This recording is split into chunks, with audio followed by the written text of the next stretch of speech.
Praise the lord. అందరికీ వందనాలు తెలియజేస్తున్నాను. ఈరోజు దేవుడు ఇచ్చినటువంటి వాగ్దానము యెషయా గ్రంథము 60వ అధ్యాయము 3వ వచనంలో వ్రాయబడినట్టుగా, జనములు నీ యొక్క వెలుగునకు వచ్చెదరు, రాజులు నీ ఉదయ కాంతికి వచ్చెదరు.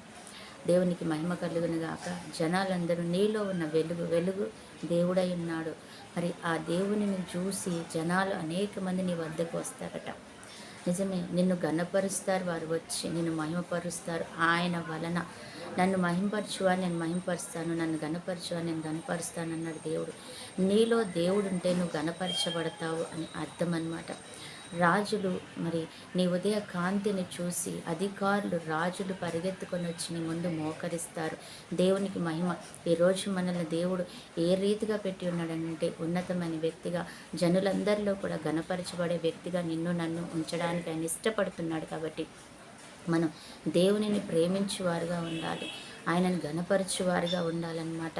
నీలో ఉన్న దేవుని వలన వారు దీవించబడతారు, వారు స్వస్థపరచబడతారు, వారి మేలును పొందుకుంటారు, వారి కన్నీరు తుడవబడుతుంది.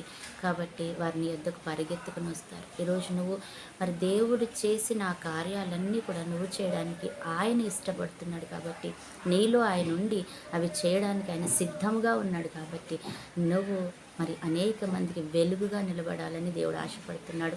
వాటి కృప దేవుడు మనకి ఈరోజు ఇస్తున్నాడు. దానిని మనం పొందుకుందాం. ఆమేన్. ప్రార్థన. పరిశుద్ధుడైన దేవా, నీకు వందనాలు, నీకే స్తుతి స్తోత్రాలు. ఈరోజు ఈ యొక్క తండ్రి ప్రవేశ ఉదయాన్ని జ్ఞాపకం చేసుకొని రక్తంలో మమ్మల్ని కడిగి పరిశుద్ధపరచుకున్న దేవుడవు ప్రభా, మరి మంచి కార్యం మాలో ఉండి నువ్వు చేయించడానికి సిద్ధంగా ఉన్నావు.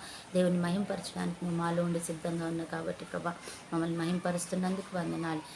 అలాగే ప్రభా, ఈరోజు ఎంతమంది బిడ్డలైతే ప్రభా నిజంగానే దుఃఖంతో ఉన్నారు, వేదనతో ఉన్నారు, వారి జ్ఞాపకం చేసుకొని వారి జీవితాలలో అద్భుతాలు చేయండి.